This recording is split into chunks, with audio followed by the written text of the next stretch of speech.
Welcome back to Get On Board, a podcast series from HKEX focusing on how corporates can achieve board diversity and put it into practice. My name is Kelly Lee from HKEX Policy and Secretariat Services team, and I will be your host today. In this episode, we have with us two very experienced ladies to further the conversation around how to identify potential female board directors, as well as what can be done to build out the talent pipeline in Hong Kong and Mainland China.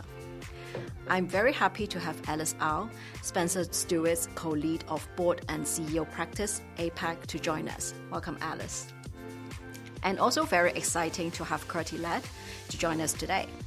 Kirti is the co-founder of Women's Directorship Program with HKU Business School, and she is also the founder and executive director of Meraki Executive Search and Consulting Limited. Great to be here. Thanks, Kelly. Okay, first, Alice, as you lead the firm's global financial services practice and board practice in China, can you give us perhaps an overview of the current board diversity level of mainland Chinese companies?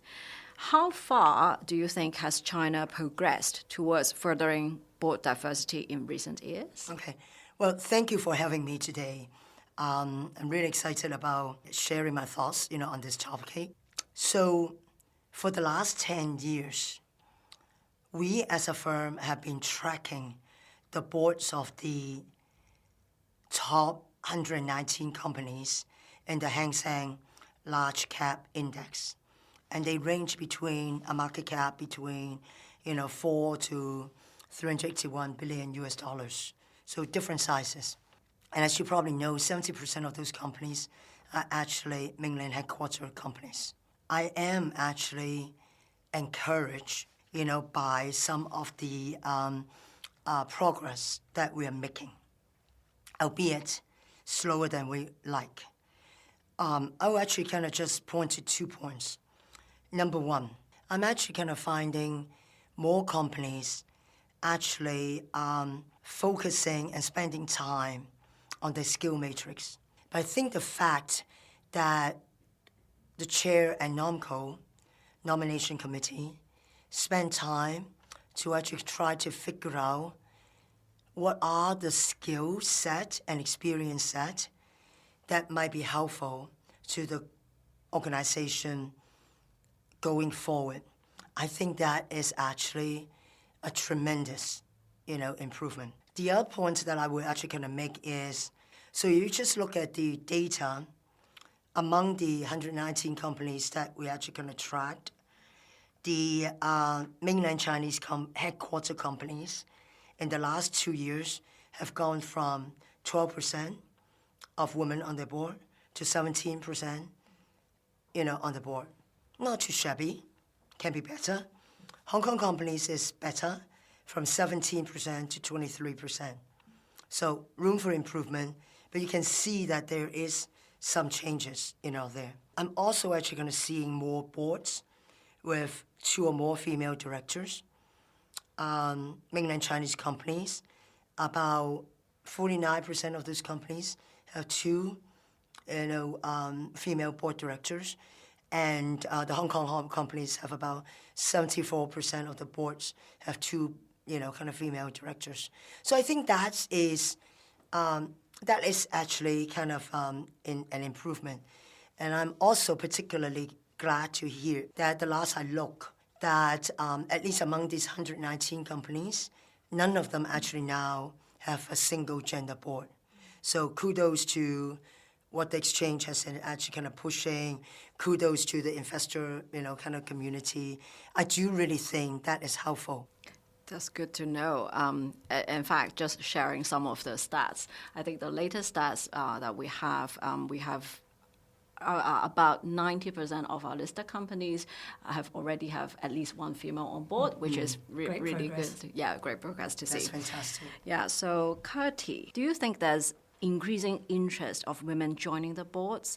And I think more importantly is that whether you see from the corporates, whether there are any increasing appetite for them to form a more diverse management team or the board after all these years of D&I advocacy? Well, the good news, Kelly, is yes, is the answer to that. I mean, there's a lot of interest from women wanting to join boards, but what's also interesting is a lot of companies have started to see the value of their top executives also serving on boards whilst they're doing their executive job. As long as there's no conflict of interest, they can manage their time, and the whole piece is they have the bandwidth to do that.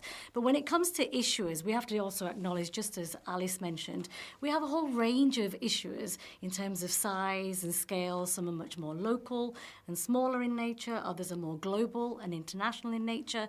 So when it comes to DEI, they're all at different stages in terms of how they embedded that into their strategy. And therefore we need to meet them where they're at. So we can't expect everybody to be at a top Hang Seng listed position of board diversity versus one of the more smaller caps. But at a company level, there are lots and lots of really great examples of companies who have really made some great progress when it comes to DEI, both at an executive level and at the board. And this is where they've embraced DEI strategically. They've seen it as a key differentiator when it comes to performance, their values, their policies, the way they attract talent, the way they're retaining talent. So there's lots of positive metrics that they're looking at. But not every company is at that point. But boards are still very difficult for women to break into. It's still quite a closed network from a city perspective. They need to access chairs, CEOs, nomination committee chairs, other INEDs. And this is the part where I think women need the most help and support right now. I think you point out rightly that we have a large range of companies listed in the Hong Kong market, and they have different sizes, they have different skills, and so they all are unique. And so, Alice, I noticed that in one of the Spencer Stuart's report, it's mentioned that state-owned enterprise listed in Hong Kong generally had a lower rate of female directors than their private sector counterparts. So, do you see what are the main challenges for them to recruit diverse or female candidates to the board? And more importantly, what can be done to tackle these challenges? I also started tracking a couple of years ago the percentage of women executives, senior women executives, on, this 119 companies. Sadly, it stayed the same. I think we have been doing a lot of push on getting women on board. But the truth of the matter is that pipeline is actually from the executives, particularly those with good P&L experience. We need to actually work together to kind of continue to actually kind of push that agenda, It's a really good point because, of course, if you look at the demographics of those that get their first INED opportunity, they're typically taken from an executive role. That's right. And then normally the CEO or a P&L holder. Yes. And therefore, in order for us to increase the pipeline of potential future board directors, we need to increase the pipeline of P&L holding executive committee members and then start looking at the layers below as well. So it's a really important point, Yeah. So, thank you. So sometimes the talent pool that they're going after just might be too narrow, which I actually think sometimes is a shame because I find some big-time executives, they're actually quite interested in going to SOE boards. So I think it would be great if they can actually step back a bit more. Is that possible that we actually and really just focus on skill sets and experience sets? Obviously, there will be considerations, but just actually look at a wider pool, of candidates. It's an interesting comment you've just made because there's even a parallel with that with some of the Hong Kong listed companies, not the large cap, where they've never used a third-party headhunter. They've never actually accessed talent from outside of their network. So when we've supported some of those companies it's almost been a bit of an aha moment. I was like, why would this... there are other people out there. Why would this person want to work for us, you know? Yeah. Are they really interested in our opportunity? It's like, yes, of course. And it's almost like there's a closed view simply because they've never done it. So it's so to put their head above the parapet and recognise the quality of talent they can attract. It's game-changing, right? It's completely transformational. And it's those individuals that are then fully converted. This is how we should do it. So we need to see more of that happening. So Kirti, I just want to follow up on that. So I think we all agree the importance of like building the pipeline internally within the corporates, and also how the corporates can expand the network or the channels in order to reach external talent pool. So any tips from Alice and Kirti, both of you, what can be done? I mean, corporates, what else can the corporates do in terms of building the pipeline internally and also externally expanding the channels? It's really important to do this, and it's actually a very strategic approach to start thinking longer term in terms of your talent pipeline. You do that from an executive level. You should also be doing this through the lens of your board directors. Look, we've been focused on building the pipeline of new first-time female INEDs for the past 12 years, over 12 years, through our Women's Directorship Programme with Hong Kong University Business School. And that's specifically to be able to increase that pool of board-ready talent that are ready and available to step in as a first time. But one of the approaches I think a lot of more progressive nomination committee chairs are doing, and have done really for the past 10 years or so, is actually investing time getting to know talent, meeting potential new board directors even before they need to hire. So this is a getting to know you process. So when they do need to hire, they're not starting from scratch. Another technique that's worked really, really well in the UK, for example, is a lot of the FTSE 100, back in the day, over 10 years ago, when they were in a similar position we're in, they committed to a developmental seat on every single board. This is to give a first-time female INED that opportunity. Because unless we start giving new first-time INEDs these opportunities, we're never going to increase the pool. I agree with you. I've actually kind of find, it seems like the chairs are actually a lot more open-minded. Yeah, I mean, exactly right. We could be actually kind of doing 2025, 2026 board refreshment, kind of already.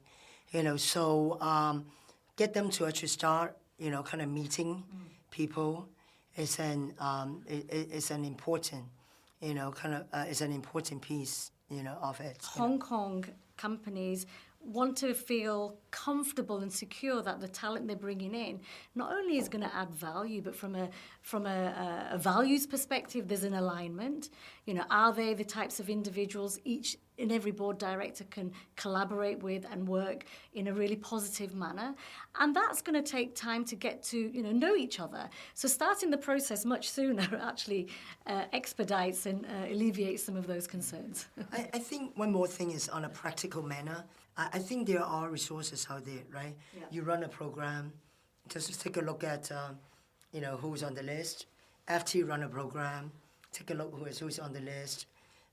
Women Foundation is creating a list, there. But I think for smaller companies, that's a really good, kind of way, really good resources in a less expensive way to kind of get going.